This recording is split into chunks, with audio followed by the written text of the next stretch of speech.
Bueno, muy bien. Entonces vamos a hablar de gliomas de alto grado. Ya vimos hace una semana gliomas de bajo grado. Cuando hablamos de gliomas de alto grado, estamos hablando para la JU de la clasificación grado 3 y grado 4. En los tipo 3 vamos a encontrar el astrocitoma anaplásico y el oligodendroglioma anaplásico. Entonces, por definición, cuando estamos enfrente de un glioma, aquel que tenga un IDH wild type, o sea, un IDH no mutado, lo vamos a considerar de alto grado.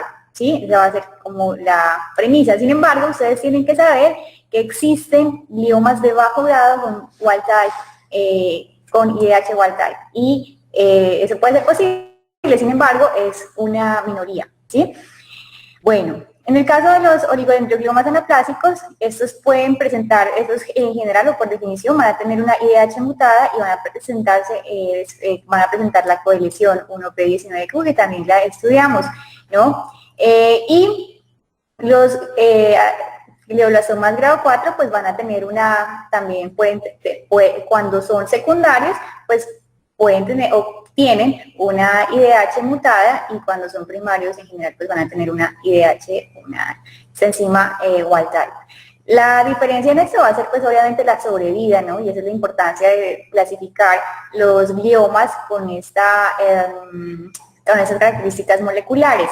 La sobrevida para un glioblastoma o un astrocitoma grado 4 pues va a ser, en el mejor de los casos, con la terapia y la cirugía, hasta 18 meses. Para los astrocitomas anaplásicos entre 2 y 4 años, y para los oligodendrogliomas anaplásicos entre 4 y 6 años. Es decir, que la sobrevida en general no es muy diferente entre los grado 3 y obviamente muy reducida para los grado 4. Acá en estos dibujos son las características histológicas. Entonces, para saber si un astrocitoma es grado 3 o 4, pues nos vamos a basar en la histología. No ha pasado de moda, sigue siendo igual. Lo que vemos acá es una proliferación vascular en el caso de glioblastoma, necrosis, que es esta parte que se ve aquí. Vamos a ver si se muestra esto, es la necrosis, el vasito y muchas células, ¿cierto? Y esta es un oligodendroglioma, que es esta imagen que le gusta mucho al profe Ignacio, que son los huevos fix, que es característico. Bueno, en cuanto a los astrocitomas anaplásicos, pues hay que saber que su comportamiento va a ser muy similar a los glioblastomas. En general vamos a tener unos de mayor progresión, la mitad van a estarse asociados a la presencia adicional de esas otras mutaciones, y esto va a ser, en el caso de presentarse, que su comportamiento sea muy parecido al glioblastoma, ¿sí? En el caso de que estas mutaciones no estén presentes y tengan una IDH no mutada, este tipo de astrocitomas van a tener un comportamiento un poco más laxo, ¿sí? Sin embargo, cuando tenemos una IDH wild type, como ya lo dijimos, vamos a esperar que el comportamiento sea el peor. Bueno, como ya dijimos, en promedio, la sobrevida para el glioblastoma en el mejor de los casos es de 18 meses, y el promedio que conocemos ahora con el estudio del doctor Stupp en el 2005, pues fue de 14 meses, ¿verdad? Esto inclusive después de hacer una resección y una reintervención, y con el tratamiento pues combinado.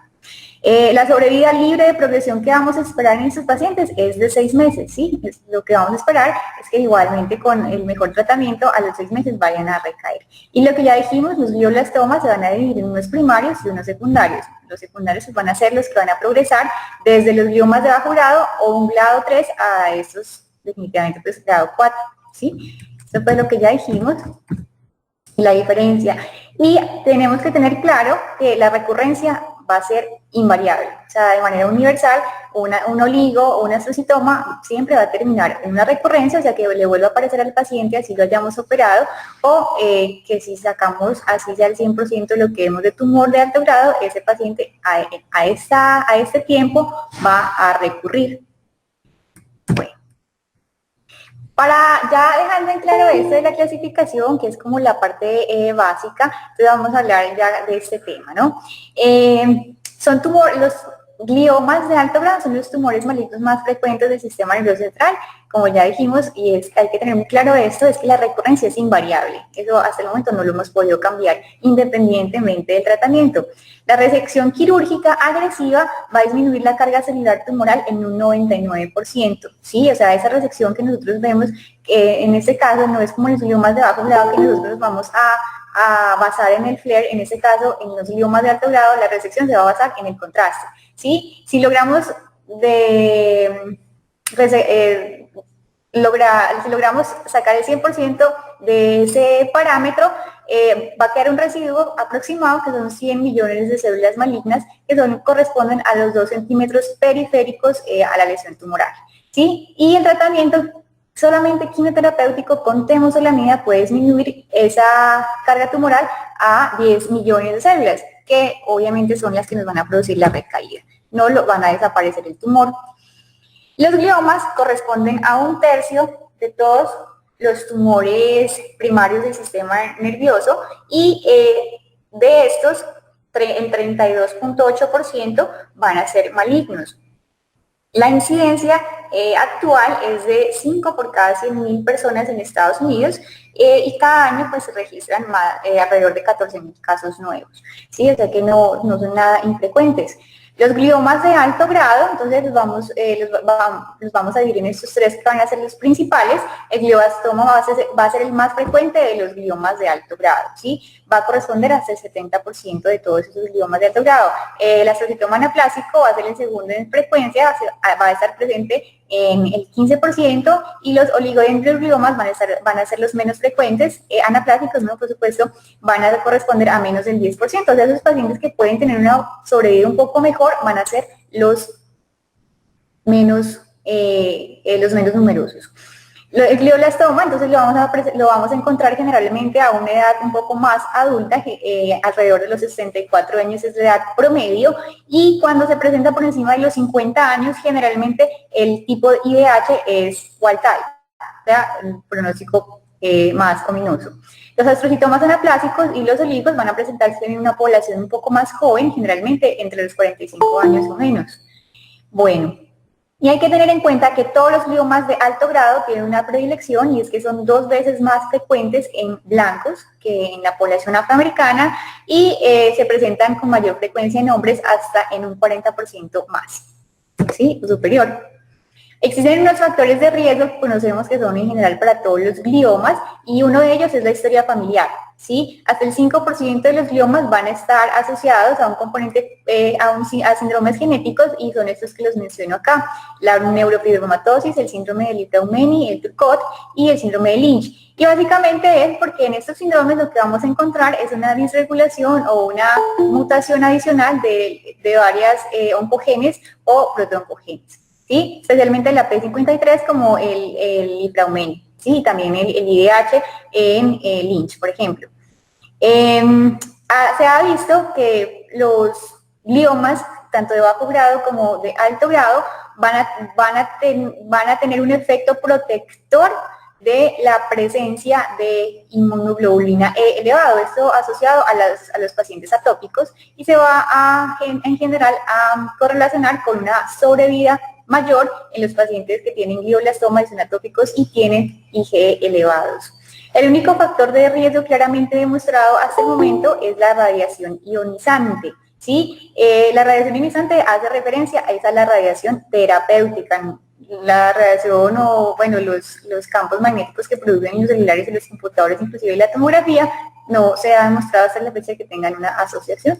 Y la latencia para este tipo de radiación es entre 5 años o incluso varias décadas. Este cuadro es para hablar acerca de la patogénesis de los gliomas de alto grado, que es nuestro tema, ¿verdad? Entonces aquí tenemos básicamente las mutaciones en los genes que van a estar implicados. Entonces, una de las teorías más relevantes en los últimos 20 años ha sido precisamente la angiogénesis tumoral. Esa angiogénesis va a estar dado o se va a caracterizar por el aumento o la necesidad de, como todos los tumores cancerígenos, de la necesidad de irrigación sanguínea, y estos tumores van a tener una particularidad, y es que van a tener una expresión aumentada de algunos de algunas moléculas de algunos genes. Uno de estos y algunos receptores. Uno de estos factores, varios de esos factores, y que los vamos a ver más adelante por la terapia que actualmente o que en los últimos 10 años se ha estudiado, va a corresponder a una sobreexpresión del... espérenme un momento.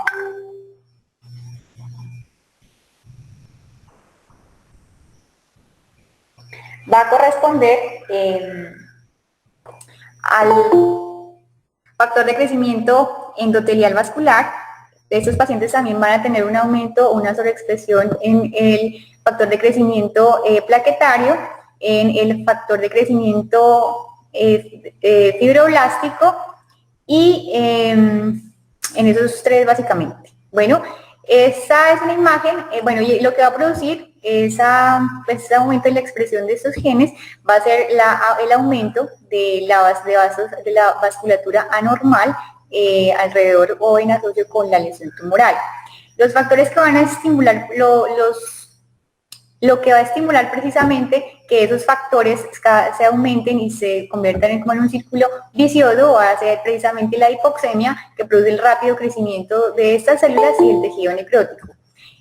Los mecanismos de resistencia de los glioblastomas van a estar estrechamente asociados a su patogénesis en cuanto a su origen. Existen unas células neurales madres, ¿sí?, que van a presentarse o son las que inician y perpetúan precisamente la división celular anómala y precisamente la correspondencia entre progenitores, ¿sí?, células madre transformadas desde una célula madre inmadura o células madre secundarias o células progenitoras en el tejido encefálico, pues va a necesitar precisamente, o son lo que nos va a definir que cuán resistente o cuán agresivo va a ser uno de estos tumores. Bueno, entonces estas son las vías de señalización que están implicadas en la patogénesis precisamente de glioblastoma, que es el tumor de alto grado que más se ha estudiado. Entonces, cuando tenemos un glioblastoma primario, tiene bastantes diferencias en sus vías de señalización con respecto a las glioblastomas secundarias. Como vimos, los glioblastomas primarios están presentes en personas generalmente mayores de 50 años. Las vías más frecuentemente alteradas van a ser estas, las del factor de crecimiento endotelial, y las que van a estar asociadas con estas que nombra acá, y son las que se pueden ver en este dibujo. Por ejemplo, esa es la del factor de crecimiento endotelial. Las de glioblastoma secundario van a corresponder a personas más jóvenes, los glioblastomas son menos frecuentes, generalmente corresponden a menos del 15% de todos los glioblastomas, la vía de señalización va a ser diferente y va a corresponder a esas vías que señalo en esta parte de acá. Esto es importante tenerlo en cuenta, pues, porque esos son las vías de tratamiento biológico de las que vamos a escuchar en los últimos años. Sin embargo, todas llegan a una vía común y hasta el momento ambos tipos se comportan igual en cuanto al tratamiento y al pronóstico, ¿no? Los oligo también tienen una vía de señalización un poco diferente, ¿sí? Y generalmente van a corresponder a lesiones que progresan o que son secundarias, ¿no? Esto ya lo dijimos, esto también. Y vamos a hablar de la presentación clínica. Entonces, la presentación va, a diferencia de los gliomas de bajo grado, va a depender muy estrechamente del tamaño y de la localización del tumor, ¿sí? Lo más frecuente en este tipo de pacientes o cuando se vuelven sintomáticos va a ser la cefalea, ¿sí? Ya no van a ser las convulsiones, ¿no?, como en los gliomas de bajo grado. Y la frecuencia de déficit neurológico en el debut va a ser mucho más alto, hasta el 40% de los pacientes van a tener cualquiera de esos que les menciono acá: pérdida de la memoria, déficit motor, síntomas visuales, déficit del lenguaje y cambios del comportamiento. Y las convulsiones pues van a estar presentes hasta en el 50% de los casos, ya es un cuadro diferente al que estudiábamos hace una semana. Bueno, existe este término que es la gliomatosis, ¿sí?, o diseminación meningia o carcinomatosis meningia, Generalmente eso es lo que va a producir el dolor de espalda de estos pacientes, puede estar o no asociado a radiculopatía, a cambios en el estado mental, a parálisis de los nervios craneales, a mielopatía, síndrome de Kauequina, incluso a cefalea con hidrocefalia. Entonces lo que nos va a explicar a muchos de estos pacientes cuando son lesiones pequeñas o múltiples y tienen hidrocefalia va a ser precisamente la carcinomatosis, si no es el efecto de masa lo que le está produciendo. Estas son las características radiológicas de esta tumor. Entonces, por supuesto, para su diagnóstico lo que vamos a necesitar va a ser una resonancia. Entonces, en las secuencias básicas lo que vamos a tener es una lesión hipointensa en el T1. Podemos en esta imagen de la esquina inferior izquierda, van a ser imágenes que son hiperintensas en el T2 y en el FLER, precisamente por la presencia de edema. Es importante que tengamos en cuenta que si veamos una lesión gigante, la resonancia va a subestimar la extensión de la lesión y la infiltración. Entonces, les puse aquí esto en paréntesis porque precisamente describen algunos casos de Dandy, que incluso el doctor Dandy hacía hemisferectomías para tratar de curar a esos pacientes y la recurrencia ocurre incluso después de haber sacado un hemisferio completo, ¿sí? Precisamente porque la infiltración y la agresividad de esos tumores es muy alta. A pesar de ello, ¿sí? Las lesiones multifocales ocurren solamente hasta en el 30% de los pacientes, generalmente en el 10%. Y los demás van a presentar lesiones como vemos acá, ¿sí? Únicas, pero extensamente infiltrantes. Son lesiones con realce heterogéneo y eso va a corresponder a la presencia de necrosis que va a tener un aclaramiento del realce en las partes centrales, ¿sí? Y va a tener un realce importante en la periferia o en anillo, pero irregular. Es importante que recordemos estos dos últimos renglones, ¿sí? Que hasta un quinto de los 1 de cada 5 gliomas de bajo grado van a presentar realce en el contraste y comportarse de manera similar a estos tumores, y los gliomas de alto grado, inclusive 1 de cada 3, no pueden presentar realce al contraste, y si nosotros tenemos esta imagen y una patología que dice que es un glioma de alto grado, pues probablemente lo sea, ¿verdad? O sea, no es un sine qua non que esto ocurra. Bueno, cuando tenemos entonces este paciente con estos síntomas y esta imagen, entonces tenemos que aprender un poquito más de estas imágenes, ¿no? Del diagnóstico, porque estas imágenes son las que nos van a permitir el monitoreo de la respuesta al tratamiento. Entonces casi no que nos vamos a volver. Vamos a volver a ver ese paciente después de operarlo, si tiene síntomas y con una imagen, ¿verdad? Entonces, estos pacientes generalmente lo que van a tener es un aumento en la difusión, ¿sí? En sus secuencias de resonancia, y eso se va a deber al aumento de la permeabilidad vascular, precisamente por ese incremento en la producción de vasos sanguíneos, que es la fisiopatología, una de las explicaciones pues, de la fisiopatología de esos tumores. Vamos a necesitar de unas imágenes de perfusión precisamente para evaluar ese volumen sanguíneo aumentado.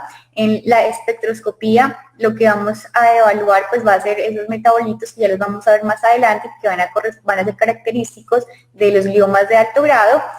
Vamos a evaluar igualmente, nos va a servir para diferenciar o para ayudarnos a guiar cuando estamos hablando de necrosis, ¿sí? Cuando tenemos un tumor benigno o cuando tenemos una recaída, en el caso de que este paciente ya haya tenido radioterapia o quimioterapia, ¿sí? Eso es un resumen, bueno, de lo que ya vamos a ver más adelante. Los gliomas de alto grado van a tener esas características.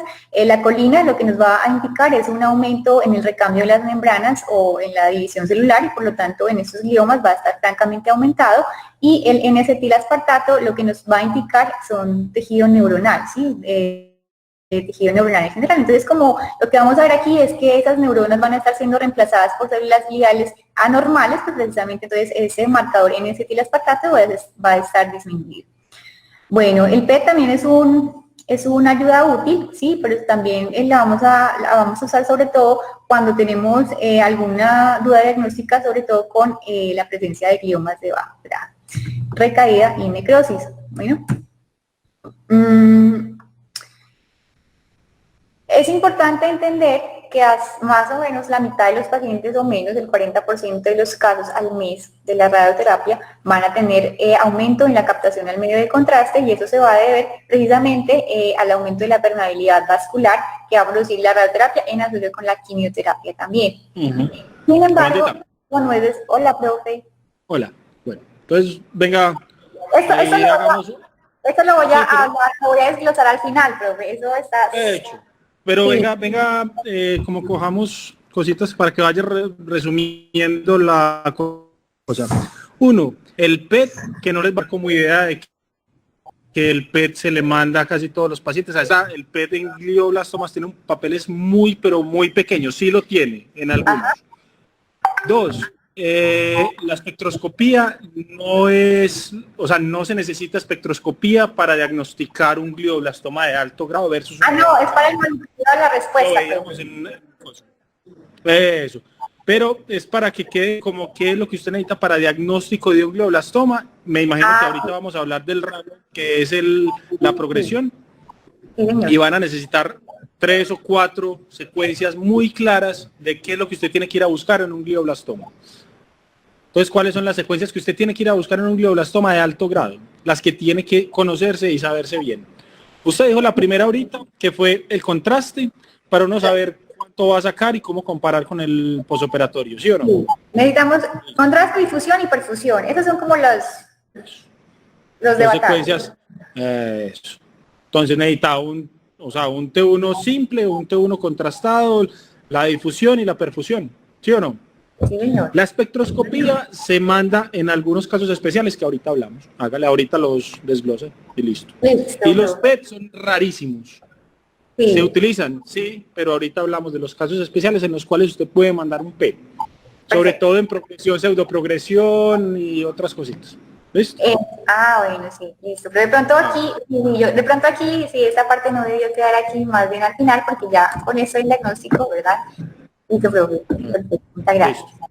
Bueno, entonces esto lo vamos a hablar ahorita. Y entonces tenemos este paciente con esa clínica, la imagen, que ya el profe nos aclaró. Entonces necesitamos un diagnóstico histopatológico y molecular, porque ya vimos que precisamente eso es lo que nos da una idea de cuánto va a vivir ese paciente y obviamente de su pronóstico que le vamos a ofrecer. Eso va a depender de la edad, como ya vamos a ver. Entonces, el diagnóstico lo podemos hacer a través de dos conductas. Uno es simplemente ofrecerle al paciente una biopsia, y lo otro es una cirugía radical más una patología, ¿verdad? Las biopsias entonces van a tener un rendimiento alto por estereotaxia, es lo que generalmente se ofrece. La zona de que vamos a biopsiar va a ser el área de mayor captación o el área de mayor metabolismo, según lo que el profe nos acaba de decir, que son las secuencias pues, o más activas por riego sanguíneo más bien, y van a tener estas complicaciones que se presentan hasta en el 15% de los casos. Entonces la biopsia la vamos a ofrecer precisamente a esos pacientes de pobre estado funcional. Se definen para el caso de gliomas de bajo grado pobre estado funcional a los que tienen un Karnofsky menor a 70. A mí me pareció que eso es alto, ¿cierto, profe? Pero esos son los estudios de Karnofsky por encima de 70, los que se han incluido para realizarle cirugía radical. De ahí para abajo, ¿no? Entonces esos son los que consideramos de mal pronóstico. Y los que nos incluyen, y ese mismo Karnofsky en pacientes de 70 años, que son los pacientes también que se han excluido de los estudios principales que conocemos. Bueno, y lo mismo, si tenemos un glioma multifocal, tampoco. Bueno, entonces esas son como las 3 características. Para el resto, son pacientes jóvenes con lesiones únicas y con buenos estados funcionales. Lo que le vamos a ofrecer entonces es una cirugía radical, que ya vamos a definir qué es eso. Y cuando ofrecemos esta opción terapéutica, lo que vamos a ofrecer es una máxima resección, pero con una máxima preservación neurológica. Ajá. Bueno, listo. Pare ahí un momentico, Amandita, vamos a aclarar algunas cosas. Entonces, usted lo dijo muy bien al principio. ¿Se acuerda cuando hablamos de gliomas de bajo grado, cuáles eran los objetivos de la cirugía, de la quimio, de la radio? Y generalmente comparábamos sobrevida, ¿sí o no? Sí, no. Pero también hablábamos de algunos objetivos que eran muy claros en todos los tumores. ¿Cuáles eran los objetivos que siempre medíamos en tumores? Entonces medíamos, ¿qué era? Tiempo libre de enfermedad, ¿sí o no? Sí. Sobrevida, a grosso modo. Medíamos tiempo libre de progresión, así no estuviera libre de síntomas, pero también medíamos tiempo libre de síntomas, ¿sí o no? Sí, señor. Listo. Entonces, antes de decidir quién va a ser llevado a una resección y quién va a ser llevado a una biopsia, hay que entender un concepto todavía más claro en glioblastomas y en gliomas de alto grado que en gliomas de bajo grado. En gliomas de alto grado, nosotros hacemos parte de una terapia puramente paliativa. Listo. Si en gliomas de bajo grado sabíamos que todos iban a progresar y que muchos de ellos se demoraban 10, 12 años, eso era un gran logro. En estos, las sobrevidas generalmente no pasan de 4 o 5 años en los oligos, que les va muy, muy bien. Y lo que nosotros vamos a medir en este momento es qué, Amandita. ¿Cuáles son las cosas que nosotros vamos a utilizar como medición en glioblastomas y en gliomas de alto grado en general? Lo que medimos son sobrevida global y sobrevida libre de progresión. Esas son las dos mediciones que usan todos los estudios como desenlaces fuertes y muertes. Pero venga, Amandita, si usted está dentro de una terapia paliativa y usted sabe que el paciente se va a morir, hay una que es muy importante. ¿Qué le quiere dar usted al paciente? Bueno, síntomas. Eso. Usted lo que le quiere dar a un paciente de glioblastoma o de glioma de alto grado de glioblastoma es tiempo libre de síntomas. Ojalá eso vaya de la mano de tiempo libre de progresión. Entonces eso es una cosa que tiene que quedar clara. Listo. Si usted con su terapia, no importa cuál sea, radioterapia, quimioterapia o cirugía, va a dañar los síntomas, la calidad de vida o lo que sea del paciente, en general no debe ser dentro de una terapia paliativa. Eso tiene que quedar claro para los muchachos de pues los R chiquitos. Tiene que quedar muy claro. Entonces, antes de llevar un paciente a cualquier tipo de intervención, tiene que quedar claro que ustedes no van a salvar la vida del paciente. Listo. Y que lo que ustedes quieren apuntar como objetivo general en gliomas de alto grado o glioblastomas es tiempo libre de síntomas, ojalá acompañado de tiempo libre de progresión. Esas dos cosas, que hablábamos muy diferente en gliomas de bajo grado, ¿sí o no? Sí, claro, profe. Aquí apuntábamos en gliomas de bajo grado, ojalá sobrevida global. Así que vivan más, ¿sí? Eso. A que vivan más y jugábamos con esa cifra y mirábamos los estudios comparativos de si le daban quimio antes, quimio después, radioterapia, tri. En este nos tiene que quedar claro que vamos a buscar tiempo libre de progresión acompañado de tiempo libre de síntomas. Entonces sigamos. Para que miremos bien los estudios enfocados en eso. Para que no nos engañen, porque algunos dicen, es que me vivió 3 años, pero hemipléjico o lo que hacía Andy, como lo describió usted muy bien, vamos a hacerle una mastectomía con la confianza de que el paciente vaya a salvarse. Y en realidad no logramos curarlos. Y tiene que ser muy claro eso. Perfecto, profe. Listo. Listo. Muchas gracias, bueno. No me quede por acá.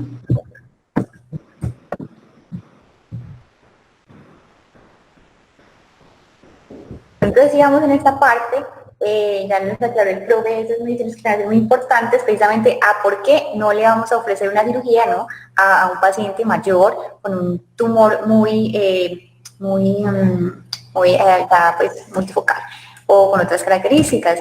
Entonces, esta imagen la traigo porque es una complicación de la biopsia, ¿no? Y es que a veces uno dice, no, hagámosle biopsia a todos los pacientes, así se da para diagnosticarle, y es que la biopsia no es inocua.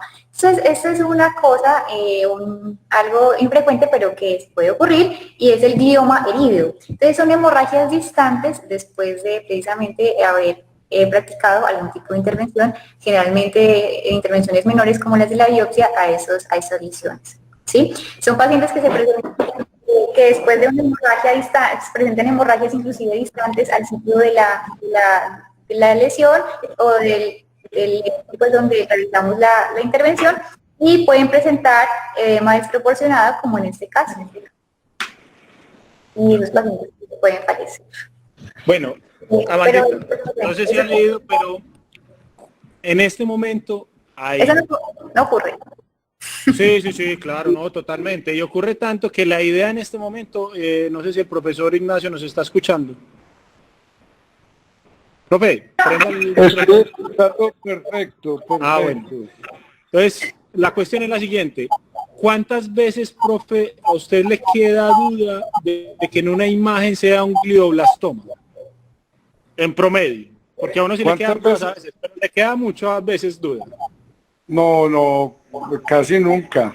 Exactamente. Entonces la cuestión es que nos estamos dando cuenta en el mundo, Amandita, es que en realidad las imágenes, o sea, la resonancia magnética en muchos de los gliomas, pues usted lo dijo que hay unos que no captan contraste, pero si usted junta la perfusión, la difusión, el contraste, el contexto del paciente, en estos momentos del 2019 para acá, cada vez hay más estudios que dicen que solamente con resonancia se podría diagnosticar los glioblastomas, para no ir a tomar biopsias innecesarias. Eso es lo primero.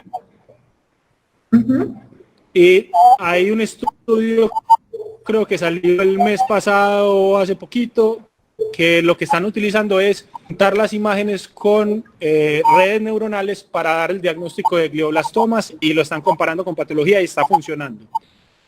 ¿Para qué? Pero en la mayoría de los neurocirujanos, cuando usted coge una resonancia, va a acertar, la mayoría de veces. Y se vuelve más un requisito ir a llevarlos a una biopsia.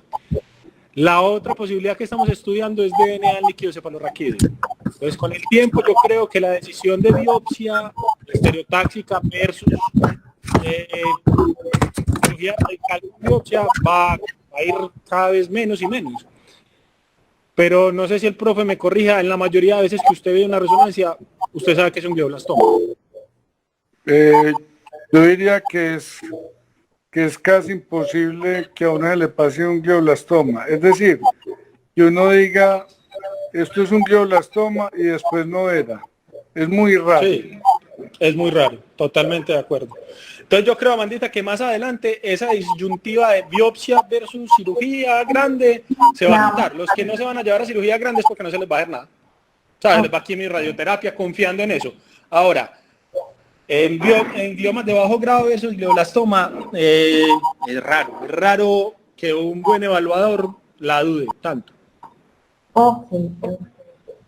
Listo, profesor, muchas gracias.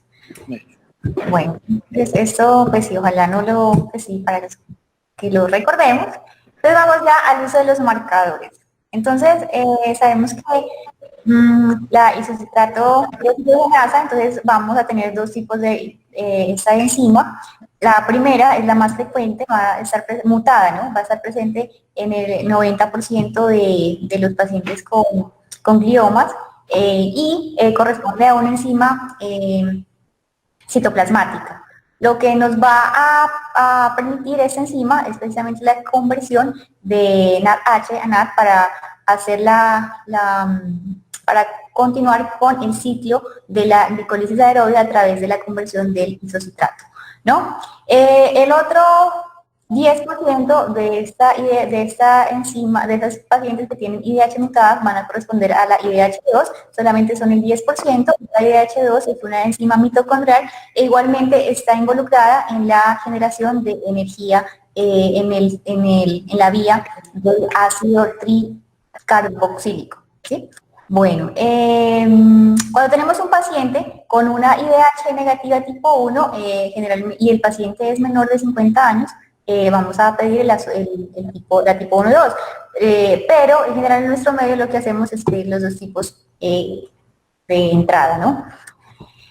Entonces aquí, o lo que recomiendan es precisamente que se haga la medición de estas dos cuando se cumplen estas características, porque precisamente los pacientes que tienen más de esta edad con alta certeza no van a tener esta mutación, sino que van a corresponder a gliomas con IDH wild type o tipo salvaje, ¿no?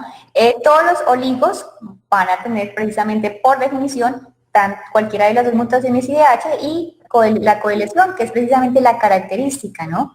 Y todos los glioblastomas y todos los gliomas van a tener como requisito esa otra mutación, que es la MGMT. Esta es una enzima que lo que hace...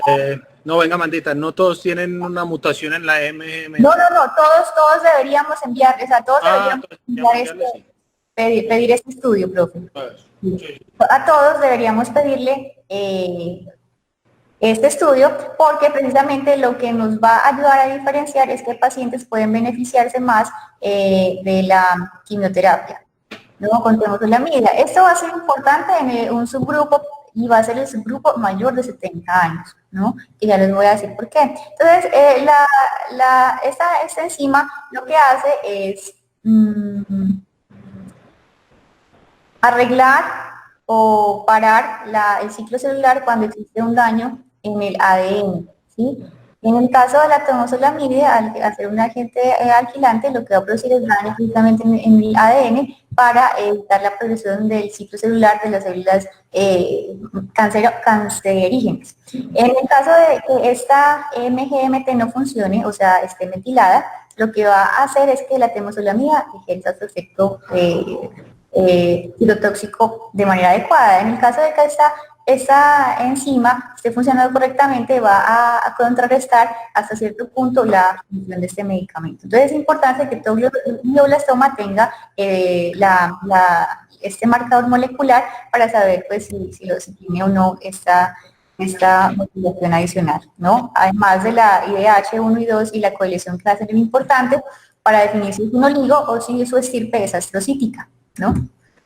Bueno, esas son los otros marcadores moleculares que conocemos. Entonces, la presencia de la mutación IDH1 o 2 generalmente va a estar asociada a un mejor pronóstico para todos los pacientes con glioma, ¿sí? Sin embargo, eso no va a cambiar el tratamiento, ¿no? La MGMT sí va a ser importante, por eso que les acabo de decir que precisamente en las poblaciones mayores de 70 años, en las que vamos a tener que seleccionar de acuerdo a sus características en si darles quimioterapia o radioterapia, ¿no?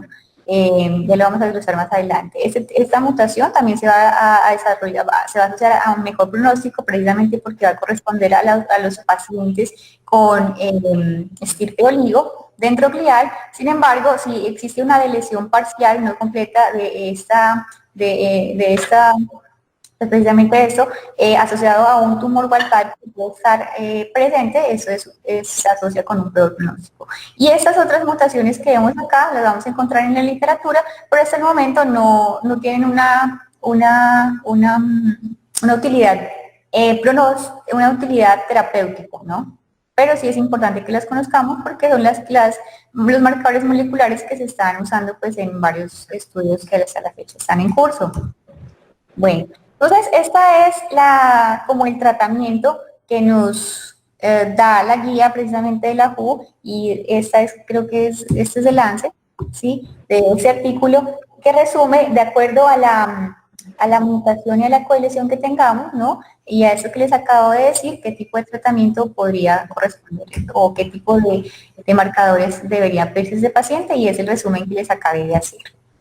Bueno, entonces el tratamiento va a depender de varias cosas y lo que vamos a ofrecerle va a ser la observación. La observación va a ser básicamente de cuidado paliativo para un paciente terminal, ¿sí? En caso de que no lo sea, le vamos a ofrecer cirugía, pero en este caso la cirugía pues va a ser la resección total o gruesa, como la describen. La radioterapia, entonces la radioterapia va a estar acompañada de estos dos medicamentos porque se va a asociar a una frecuencia importante o esos van a ser los principales efectos adversos, la emesis y la presencia de algunas infecciones como la infección por neumocitis y la quimioterapia. Bueno, esto obviamente aparte del tratamiento antiedema por esteroides a largo plazo y la terapia profiláctica con anticonvulsivantes solamente si el paciente ha presentado una primera convulsión. Bueno, entonces ya vamos a ver esto, el pronóstico. Entonces, ¿a quién tratar? Entonces, los 4 factores de riesgo o los principales factores pronóstico en gliomas de alto grado, muy diferente a los de glioma de bajo grado, van a ser estos 4. Primero va a ser la edad, ¿sí? Entonces vamos a dividir los pacientes para ofrecerles un tratamiento clínico entre más de 70 años o menos de esa edad, y para la presencia de la mutación IDH, de 55 años. El estado funcional, como ya dijimos, un buen Karnofsky lo vamos a considerar mayor a 70, la presencia de esta enzima metilada MGMT y la presencia de la mutación. Entonces, esos van a ser los factores pronósticos que sabemos son asociados pues a mortalidad en estos pacientes. Bueno, entonces vamos a empezar con la cirugía. Entonces, esto es como lo más claro que tenemos hasta la fecha, y es que la extensión de la resección, ¿sí?, va a asociarse a una mejor sobrevida general, ¿sí? La extensión de la resección vamos a considerarla que mínimo tiene que corresponder a un 70% del tumor, y en estudios más recientes inclusive este porcentaje ha incrementado hasta un 75%, ¿sí? Entonces vean que lo único que se ha asociado realmente a un incremento en la progresión en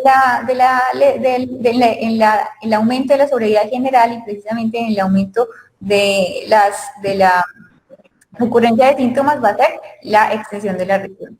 Resección gruesa, entonces, para estos casos va a corresponder a la lesión que realza en el contraste, ¿sí? Ya no nos vamos a guiar tanto por el T y el T2. Bueno, porque precisamente van a ser lesiones que producen un edema extenso. Bueno. Esto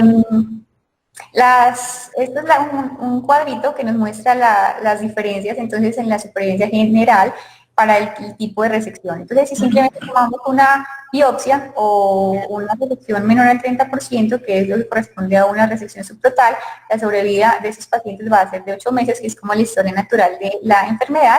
Si es una resección cerca de la total, 11 meses, y para una resección gruesa, de 13 meses, ¿no? Y esto es, nuevamente, las diferencias en esos parámetros. Bueno.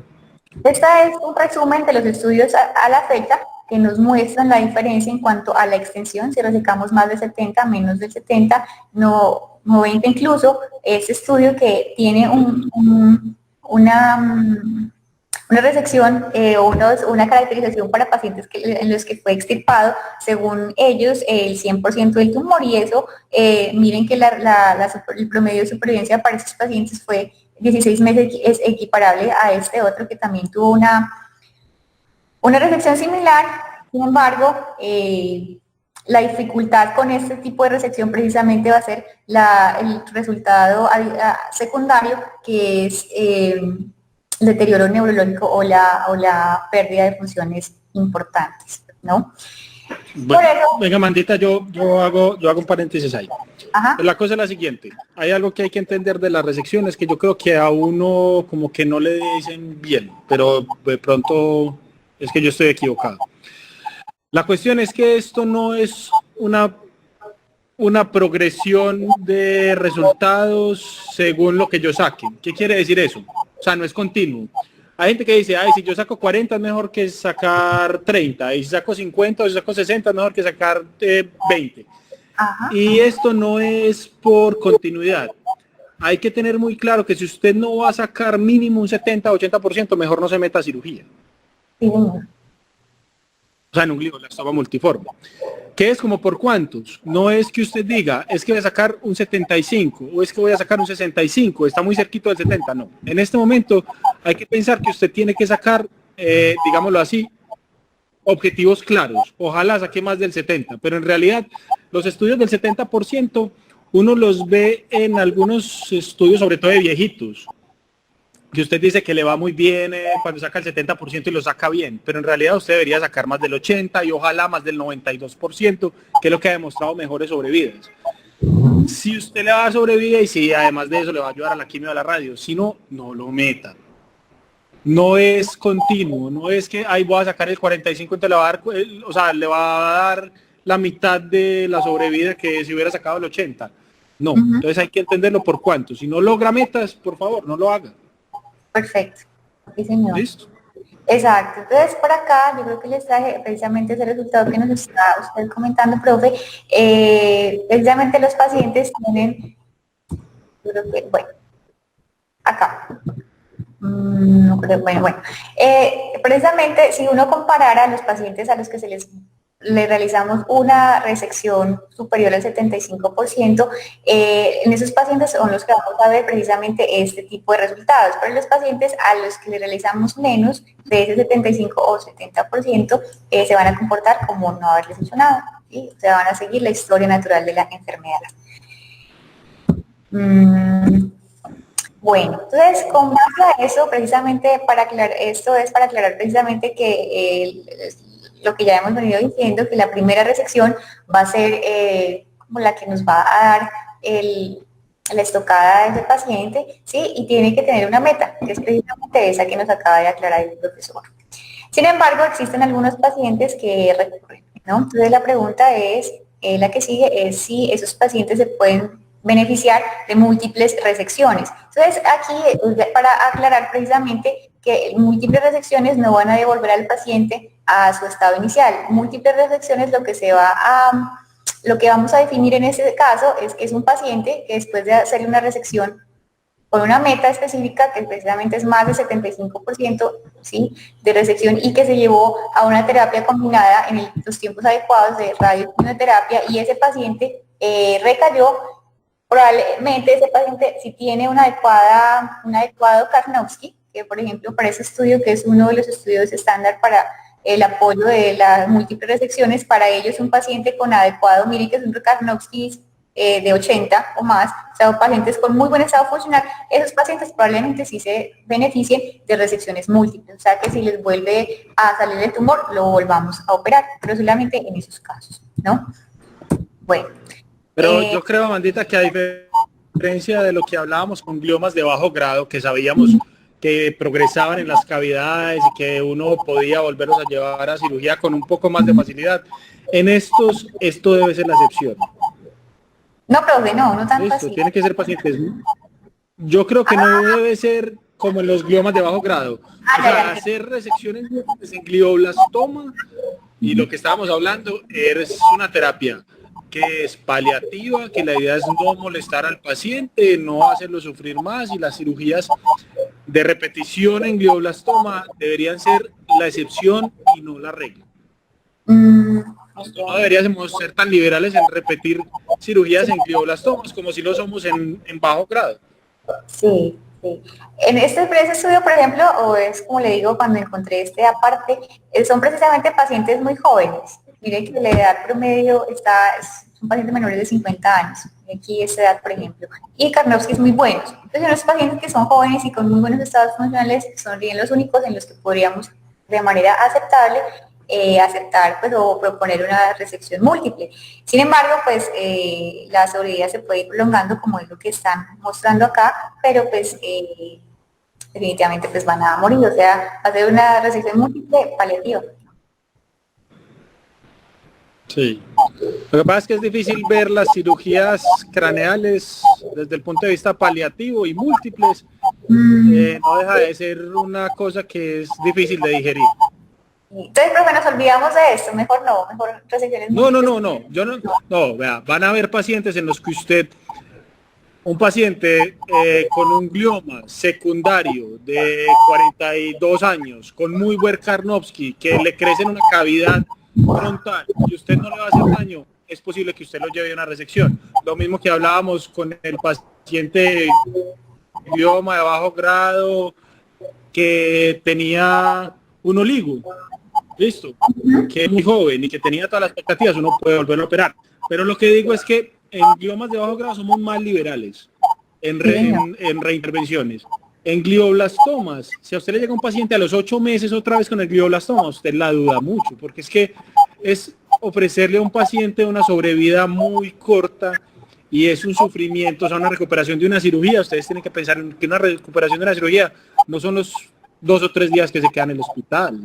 Una recuperación de una cirugía es el mes o mes y medio que se demora el paciente en recuperar su vida normal. Entonces, a veces pensar que una recuperación o una afectación de la vida de un mes y medio para darle 2 o 3 meses más, no sé en qué balanza quede eso en un tratamiento paliativo. Entonces, en estos casos, o sea, con sobrevidas más cortas, con cirugías más cruentas, y con pacientes que generalmente son mayores que los pacientes que vemos con gliomas de bajo grado, no es una cosa tan liberal como, ay, vamos a reintervenir 4 o 5 veces. No, esta es la excepción a la regla y debe ser la excepción. Perfecto. Listo. Entonces, ya esa parte entonces la aclaramos ahí, ¿cierto? Bueno, entonces, otra de las cosas, entonces, como cuando dijimos cirugía, entonces dijimos que cirugía para ese paciente con menos de 70 años, adecuado estado funcional, generalmente una cirugía máxima resección, ¿sí? Más del 75% va a ser nuestro objetivo. Entonces, ¿qué hacemos con estos glioblastomas en mariposa? Entonces, estos glioblastomas también son otra pregunta para el cirujano, ¿cierto? Si lo operamos, porque precisamente la línea media va a ser uno de nuestras dificultades. Entonces, también de manera excepcional, y como nos dice el profesor, esos gliomas van a ser de difícil, pues básicamente van a ser de los casos que vamos a dejar para manejo paliativo. Sin embargo, algunos grupos han planteado como estos dos referencias que traigo acá, precisamente operar ese tipo de tumores. No sé qué piensa, profesor. Yo encontré que para eso, según esos estudios, pues a ellos les va súper bien. Y Sí. sin embargo, van a depender estos resultados que les muestro acá de la presencia de la mutación MGMT, ¿cierto? Listo. Loco Gamandita, lo siguiente. Usted siempre va a encontrar en la literatura algunos grupos que muestran resultados excepcionales en casos extremadamente difíciles, en todos los tumores y en todas las patologías. Lo va a encontrar en columna, lo va a encontrar en cráneo, que hay grupos que son capaces de enfrentarse a una patología extremadamente compleja y tienen resultados que se salen de la curva de la mayoría. Ajá. Lo va a encontrar en aneurismas y lo encuentra en glioblastomas. La cuestión es que usted se tiene que considerar de la mayoría. Al menos para abordar la mayoría de temas, usted tiene que considerarse normal. Al menos para abordarlo, y la mayoría de ustedes van a ser, y vamos a ser cirujanos normales. Nos va a ir muy parecido a la mayoría. Entonces, los pacientes que tienen glioblastomas muy grandes, llevarlos a resecciones completas, esperando resultados excepcionales, van a tener grandes complicaciones, la mayoría de las veces. Yo creo que los gliomas en mariposa que cruzan la línea media y que usted les puede hacer una resección relativamente buena, o sea, buena es que le saque el 80% y el paciente no salga tocado, son muy pocos. ¿Listo? Listo. Entonces, lo que habíamos hablado en gliomas de bajo grado era lo siguiente. Uno, acuérdense que le digan a usted que hay áreas no elocuentes, es una cuestión de sensibilidad de las pruebas, por ejemplo, neuropsiquiátricas. Entonces, que a usted le diga que un paciente de estos va a salir totalmente frontalizado, que va a salir a quitarse la ropa en la calle, o que va a ser totalmente disfuncional, no es la idea de sacar un paciente bien. Así no salga hemipléjico, así no salga de muchas formas. Entonces, si usted puede hacer una resección de estas y el paciente ya está muy, muy tocado, hombre, no ganan mucho. Si usted le va a sacar el 80% y en serio no le va a salir hemipléjico o vuelto nada, hágale. Perfecto. Acuérdense que en gliomas de bajo grado estábamos hablando de que usted le va a dar 8 años a un paciente o 10 años de sobrevida. Pero en esto ustedes no les están regalando tanto. Ustedes no les están dando una sobrevida de 4 o 5 años. En la mayoría de estos pacientes, ustedes les están dando 4 o 5 meses más de lo que le da la radio y la quimioterapia. Y si les están dando 4 o 5 meses más de lo que le está dando el tratamiento alternativo, piensen cómo van a pasar esos 4 o 5 meses más. Listo. No es que yo los esté desestimulando de operar a los pacientes. No, les estoy diciendo que en esto ustedes tienen que ser altamente selectivos. Sí, no sé qué opina el profesor Nacho. Es que yo opino un poquito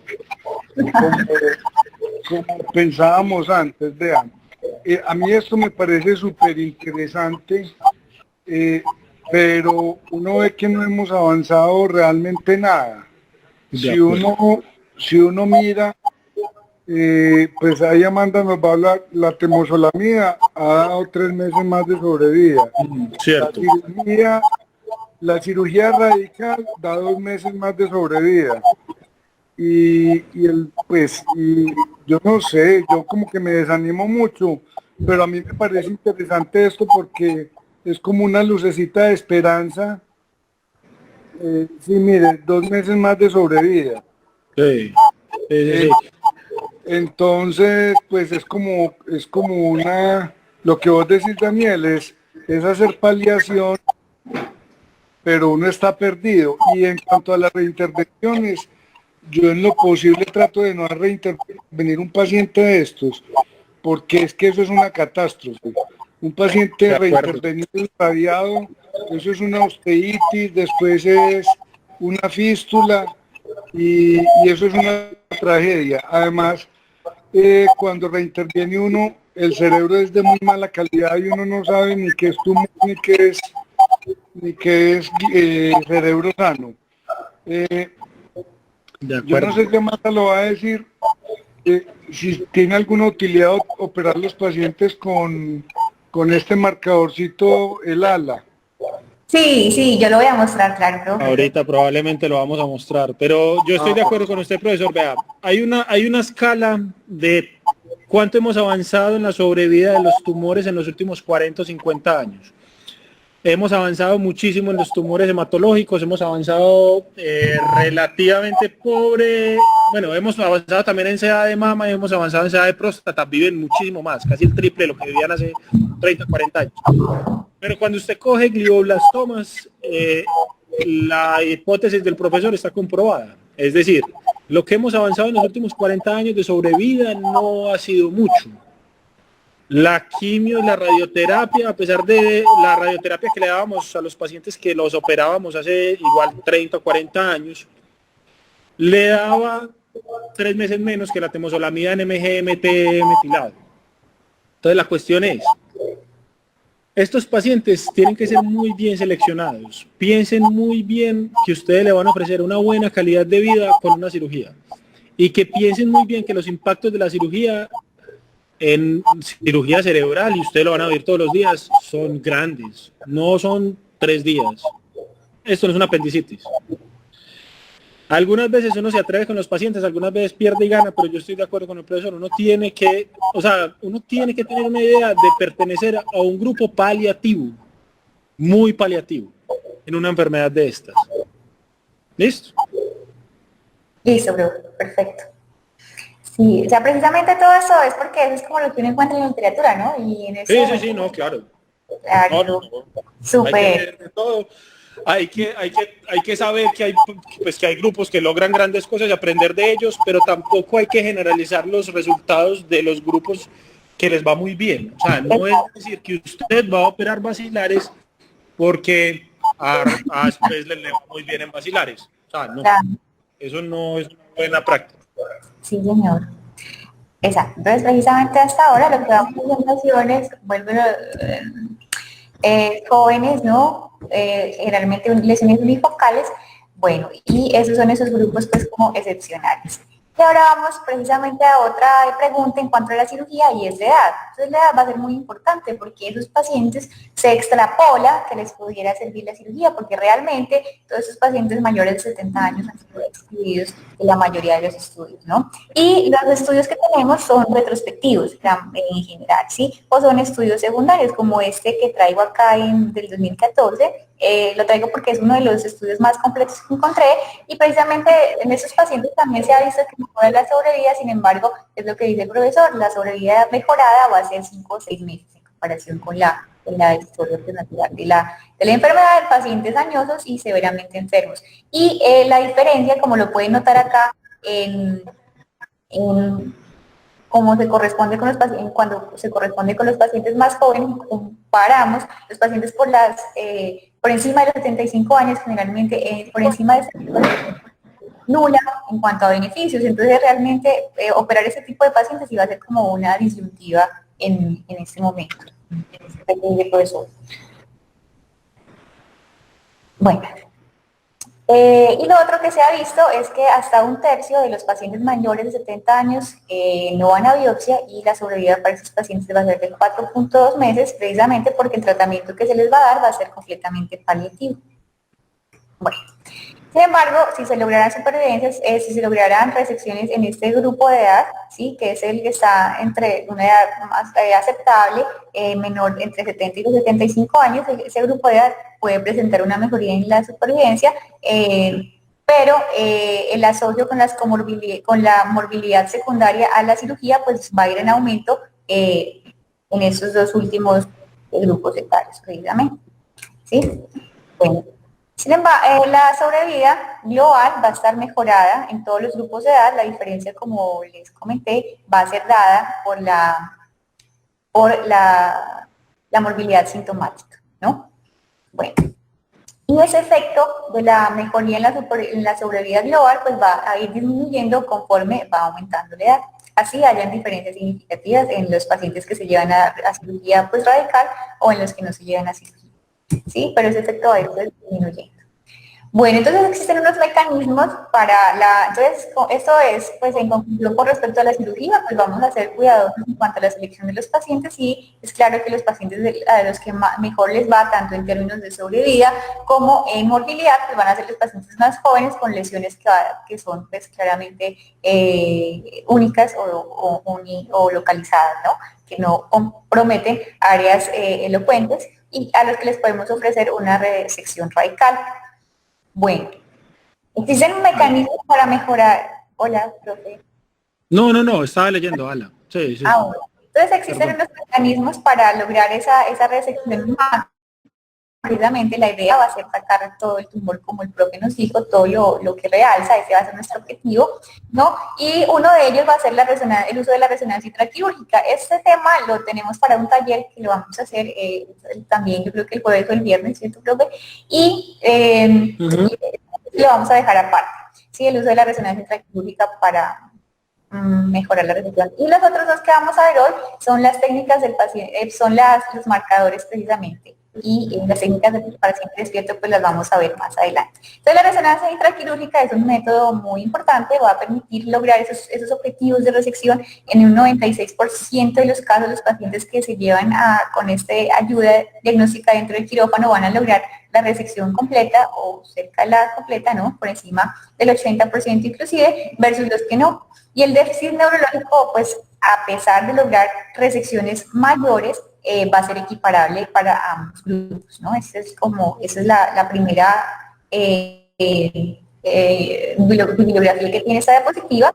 Las técnicas de paciente despierto van a ser muy importantes en los que tienen compromiso de áreas elocuentes. Este va a ser el taller de la semana y la marcación con este marcador que el profe Ignacio nos comentó, que ya les va a mostrar qué evidencia tiene.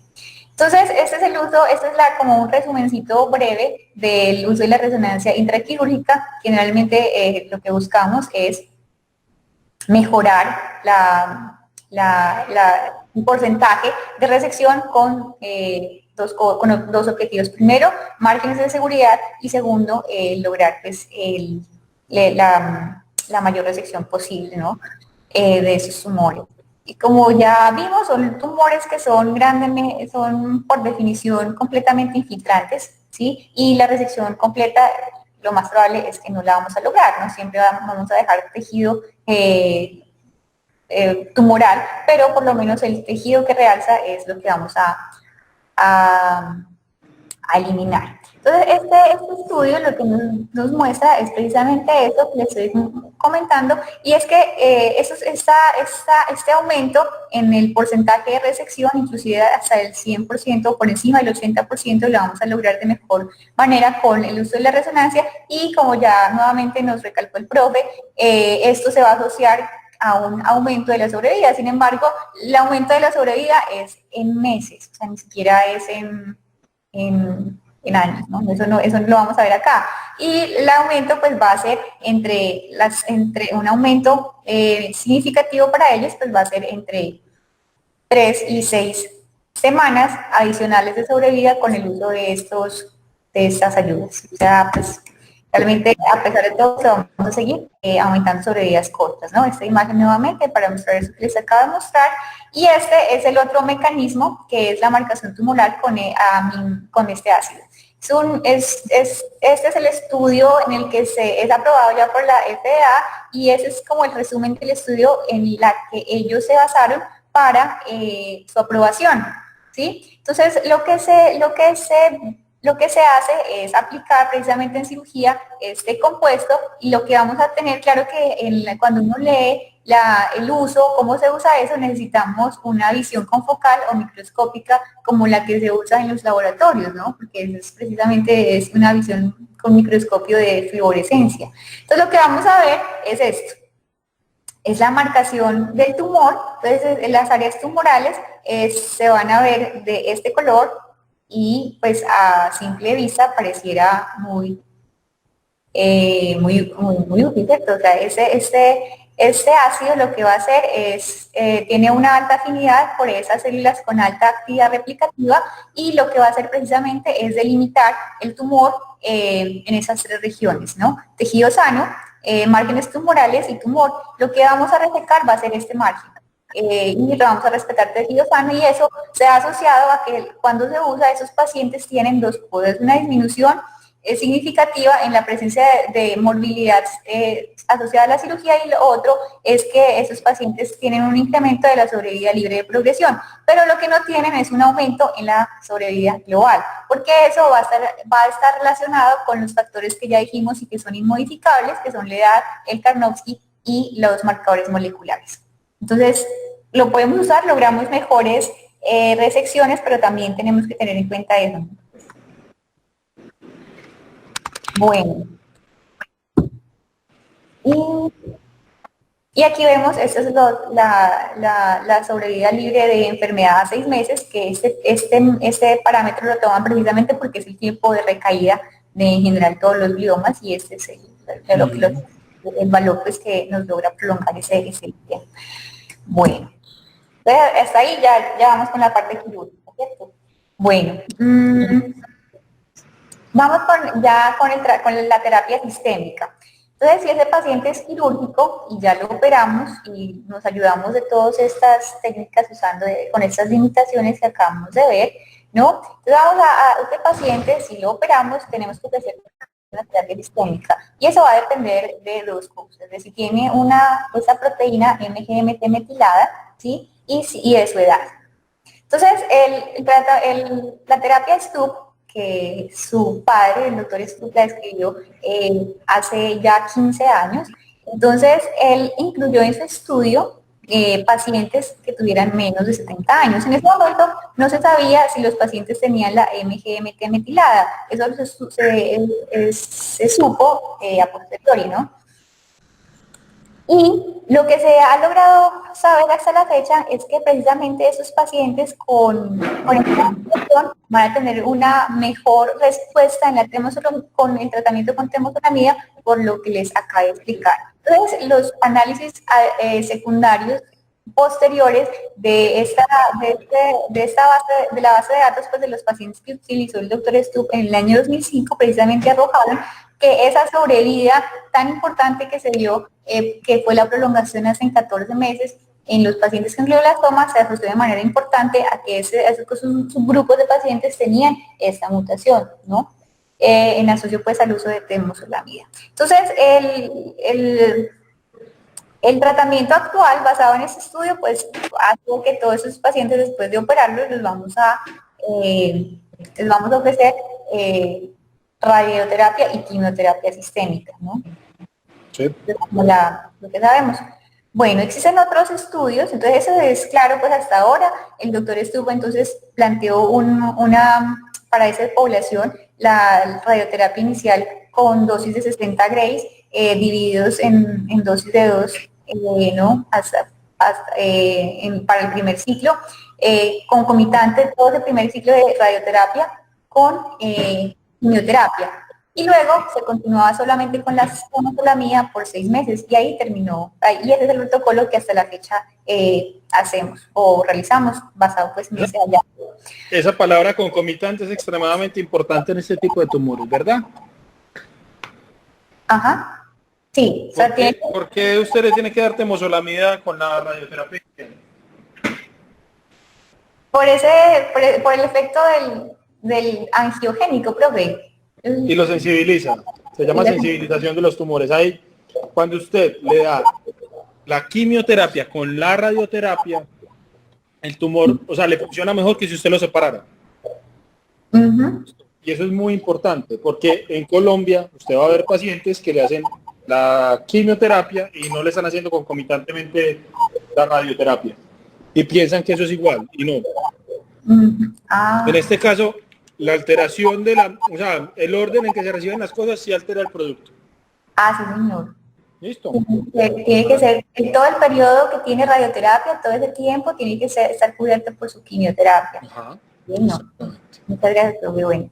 Y existen otros estudios que han tratado de, lo que se trata es de mejorar, saber si existe manera de mejorar, ¿no? Ese uso de o ese esquema de temozolomía por radioterapia, asociándole otros medicamentos, como son la lomustina, ¿no? Para ese tratamiento concomitante inicial, ¿sí? Sin embargo, los estudios para que tenemos actualmente con estos tres medicamentos, con estos tres intervenciones de manera inicial, pues no ha mostrado nada prometedor realmente, y su uso no se recomienda, pero uno lo encuentra en la literatura, ¿verdad? Se ha asociado más que todo al aumento de los efectos adversos y no tanto como al control local. Entonces, este es el estudio del doctor Stupp del año 2005, en la que nos muestra esos resultados que tanto mencionamos desde ese entonces. Entonces, lo que mostró fue que disminuyó con el uso concomitante, como lo dijo el profe, de radioterapia más temozolomía inicial, seguido por temozolomía, de 37% del riesgo de morir. Ese fue el gran avance que se dio. ¿Sí? Sin embargo, la mediana del beneficio de la supervivencia es de 2.5 meses. O sea, eso es lo que le aumentamos de sobrevida a todos los pacientes, 2.5 meses. ¿Ya? Bueno. Y esto pues son los valores calculados pues en términos de riesgo, ¿no? Bueno, aquí están la mediana, la diferencia para los pacientes a los que se les dio solamente radioterapia, la sobrevida fue la mediana de 12 meses en comparación con 14, ¿sí? Y la progresión libre de enfermedad de 5 versus 6.9. Bueno, ese es el otro estudio, es lo que sabemos hasta ahora. La temozolomía es nuestro medicamento de batalla en el glioblastoma y en los gliomas de alto grado, y ese es un estudio muy interesante que salió en Lancet el año pasado. Este estudio lo que trata es precisamente de evaluar si la combinación tanto de temozolomía como de lomustina, además de la radioterapia, lograba mejorar en algo lo que ya sabíamos hasta la fecha. Entonces, este es el esquema en la que, como ellos vieron cómo hicieron su grupo de comparación, ¿no? Entonces es lo mismo, solamente que en esta primera fase le pusieron lomustina. Bueno, y realmente ellos vieron que esta intervención podría asociarse en los primeros meses o con una pequeña diferencia en el aumento de la sobrevida, pero en términos globales no vamos a tener una diferencia significativa con respecto a significativa desde el punto de vista clínico con respecto al tratamiento convencional que es la terapia STUP, ¿no? Nuevamente acá, los datos crudos de la progresión, de la supervivencia libre de progresión, y esta es de la supervivencia global. Igualmente no se encontraron diferencias. Y lo traigo a colación porque lo encontré descrito en varias de las guías nuevas de manejo que están descritas en la literatura. Bueno, yo creo, Amanda, que a diferencia de lo que habíamos visto, ¿se acuerdan que habíamos visto en gliomas de bajo grado? Habíamos analizado muy bien cuál era el impacto que tenía la quimioterapia, y a decir verdad, lo que uno veía era una gran incertidumbre acerca de si los pacientes se les iba a dar quimioterapia, en qué orden y cuál. Sí, ¿Sí o no? Listo. En glioblastoma multiforme hay una cosa muy, muy rara, yo creo, y es una conclusión propia con respecto a la quimioterapia. Sabemos muy bien qué sirve. Sí. Nos centramos mucho en la diferencia de los pacientes. O sea, decimos, estos dos grupos fueron muy diferentes, pero es el caso típico de Los pacientes son muy diferentes, les va mejor a unos que a otros, pero el impacto clínico es de bajo grado. O sea, es decir, cuando uno va y mira, el impacto, como lo dijo ahorita Nacho, son 2-3 meses, o como lo dijo usted. ¿Sí o no? Sí, señor. En glioblastoma y en glioma de alto grado, no importa tanto una sola cosa, sino la combinación adecuada y oportuna de todas las anteriores.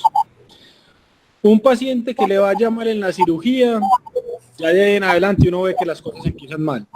Un paciente que usted le hace una muy buena cirugía, no le dan bien la radio y la quimio, ese paciente le va a ir mal. O sea, ustedes van a ver que aquí las cosas tienen poco impacto por sí mismas, pero la combinación completa puede tener pacientes que, y Nacho me dice, él debe tener pacientes muchos más que los que yo conozco, y es raro, pero de 3 años y medio. Pero es porque todo salió bien, todo, la cirugía salió bien, la quimioterapia la dieron cuando era, toda la cosa. Hay algunos pacientes que pasa eso. No es para que ustedes salgan de acá totalmente desanimados con gliomas de bajo grado, pero aprendan que no hay ninguna panacea en gliomas de alto grado. No hay ninguna. Que ustedes crean que es que si los van a operar 100% les van a dar mucho. No, hombre. O sea, si los tienen que operar con 90, háganlo. Pues sacándole solamente el 90 o el 80 y punta. Hombre, que usted cree que es que no le saca poquito porque es que la temozolomida es muy buena. Les da 2 meses o 3. Y la radio tampoco es la panacea. Entonces, ojo con eso. No es una sola cosa. Listo, profe. Muchas gracias, eso es muy importante. Bueno, entonces entonces esos resultados, como les comenté, se asociaron precisamente de manera más fuerte a esos pacientes que tenían la metilación en esa enzima, en la MGMT, porque la temperatura pues les va a hacer un poco más efecto. Entonces, ¿qué hacemos en los pacientes que no tienen esa metilación y que ahora les podemos hacer ese diagnóstico molecular? Igualmente son los menores de 70 años. Entonces, igualmente esos pacientes no se excluyeron del estudio del doctor Stubb. Sí, ellos desconocían precisamente que esos pacientes tuvieran esa metilación, y a los pacientes a los que se les hizo el análisis posterior, pues no se incluyeron todos los 140 pacientes a los que él incluyó, ¿verdad?, en el grupo. Entonces, lo que hacemos ahora es, aunque sabemos que tiene peor pronóstico y la respuesta a la terapia estándar va a ser inferior, de todas maneras le damos el tratamiento estándar, ¿no? Pero a sabiendas de que precisamente no vamos a esperar. Inclusive esos 2.5 meses de diferencia es probable que no lo tengamos, ¿sí? Eso es lo que podemos saber con ese otro grupo de pacientes, ¿no? Existen algunas alternativas como el bevacizumab, pero este medicamento hasta la fecha no se ha demostrado que funcione o que sea diferente o superior como primera línea de tratamiento en los pacientes en el primer momento, que es el que nos acaba de aclarar el profe Ángel, ¿no? Los pacientes con MGMT desconocido, pues lo mismo que el cuadro, independientemente de la edad, lo mismo que la vez pasada, las muestras son insuficientes hasta el momento solamente con ese tipo de pacientes, y lo que hacemos es nuevamente aplicarles, pues, si tienen menos de 70 años y tienen buen estado funcional, pues los 3 ítems que tenemos: cirugía, radioterapia y temozolomía, sabiendo de que si tienen esta mutación, si no tienen la metilación, si tienen esta enzima normal, pues probablemente esos mesecitos no les vayan a estar adicionando nada, ¿no? Bueno, y no tenemos otras alternativas para ofrecer. Entonces, la disyuntiva con estos pacientes, con los mayores de 70 años, va a ser, ya como dijimos, algunos grupos de estudio han planteado precisamente operar a estos pacientes, porque precisamente de todos los grupos de edad se van a beneficiar de resecciones totales en cuanto a la sobrevida de los pacientes. Sin embargo, esto va a depender de qué tan mórbido va a ser lo que le vamos a ofrecer, y eso va a estar asociado estrechamente al estado funcional. Entonces, esos pacientes, si tenemos un paciente mayor de 70 años y va a tener un pobre estado funcional, lo que vamos a ver es, o lo que vamos a definir es, qué tan tóxico va a ser lo que le voy a ofrecer y qué tan mórbido va a ser la cirugía que le vamos a ofrecer. Generalmente, estos pacientes con pobre estado funcional van a ser candidatos a que mejoremos sus condiciones de vida y su manejo paliativo completamente, ¿no? Y si tenemos un paciente mayor de 70 años y con buen estado funcional y mínimas comorbilidades, pues ese paciente es el que nos va a ayudar a guiarnos en la presencia de esta mutación. Entonces, si es un paciente mayor de 70 años y tiene un buen estado funcional y el paciente consideramos que es de manejo quirúrgico, pues le podemos ofrecer el manejo quirúrgico. Si eso es así, entonces vamos a ofrecerle a ese paciente radioterapia o quimioterapia adyuvante, ¿cierto? Pues en este caso, si vamos a ofrecerle los dos tratamientos, la elección en el caso de la radioterapia van a ser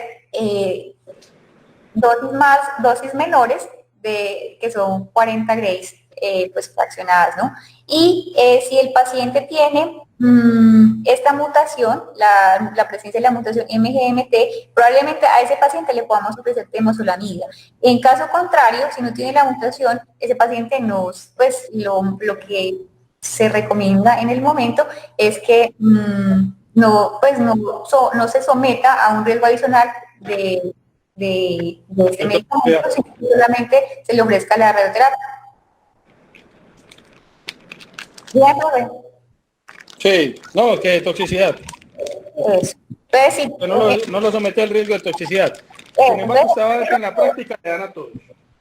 Sí, entonces en este grupo de pacientes es como en los que más nos va a servir tener o no tener esa metilación, ¿cierto?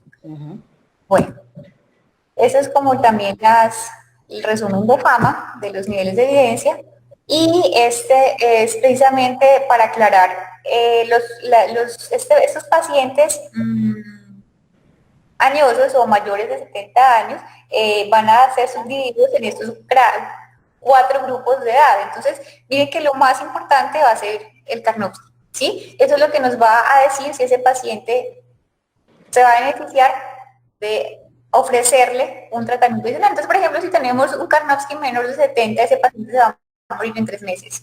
Entonces, ese paciente con alta probabilidad, con lo que mejor le vamos a ayudar va a ser con buen morir, ¿no? O la menor morbilidad posible. Totalmente de acuerdo. Bueno. ¿Qué más tenemos acá? Ya.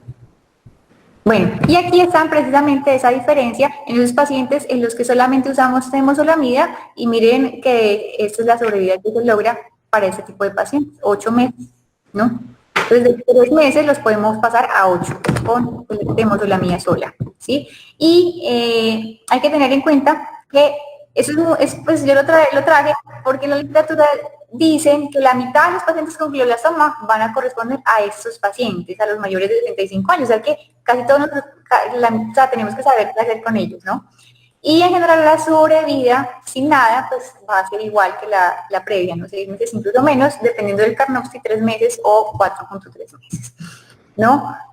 Y es importante que sepamos que la mitad de los pacientes mayores de 70 años con glioblastomas van a tener la metilación en esta mutación, en esta enzima, ¿no? Entonces probablemente se vayan a beneficiar de temozolomida, y si tienen un buen estado funcional y consideramos que es pues un buen paciente, probablemente se vaya a beneficiar. Inclusive lo que podemos hacer es mejorarle su sobrevida en hasta 8 meses.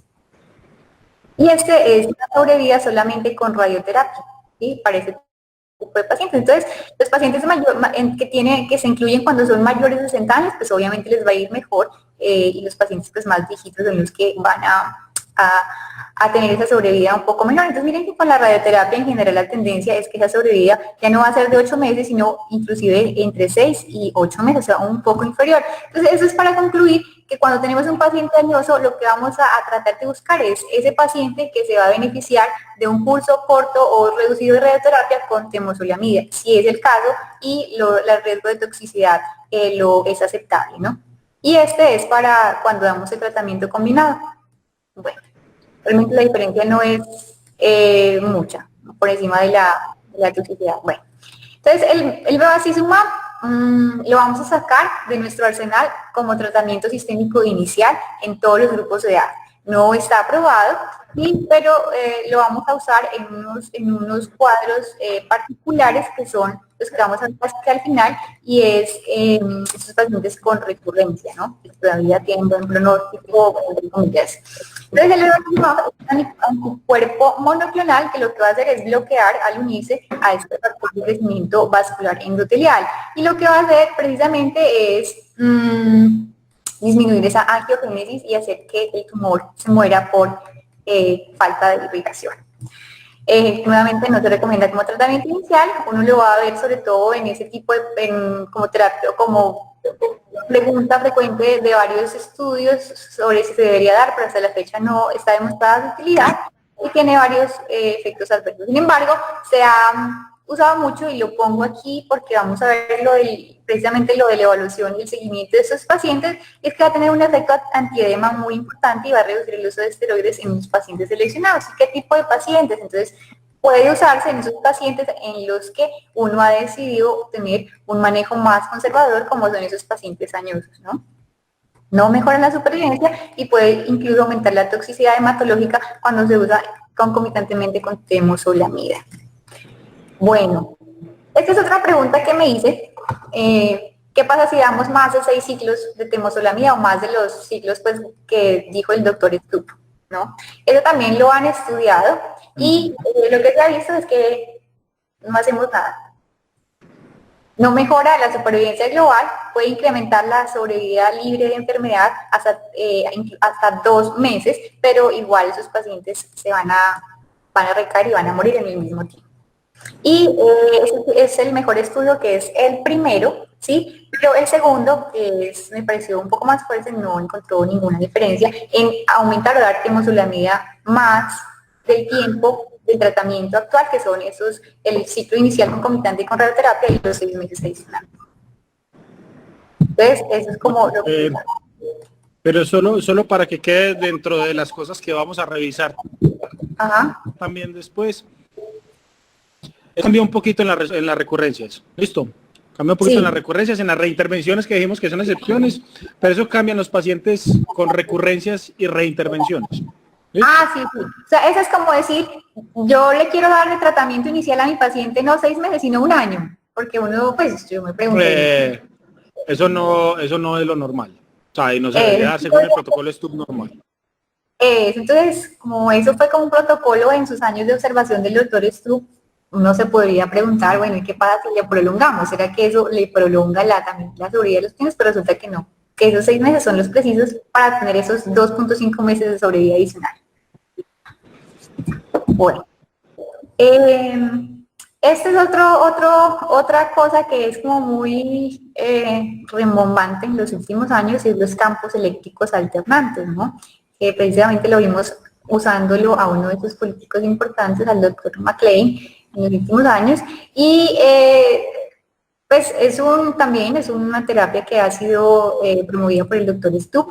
Definitivamente el estudio a mí me pareció que es de buena calidad, es el primero que traigo aquí en la bibliografía. Funciona, sí, mejora.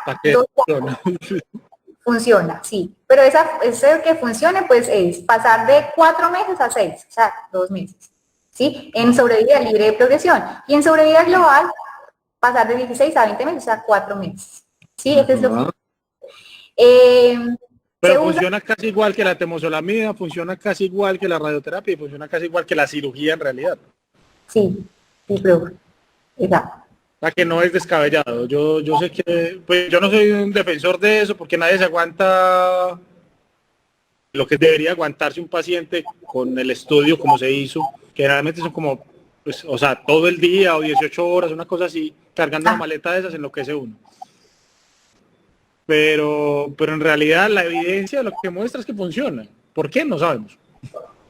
Sí, porque esto se basó en estudios de 2003 y 2004, en la que ellos dicen que esos campos eléctricos lo que hacen es aumentar la probabilidad de que los cambios en el ADN producidos por la temozolomida se perpetúen o se aumenten, o sea, aumentar lo que hacía pues precisamente esa MGMT metilada, ¿cierto?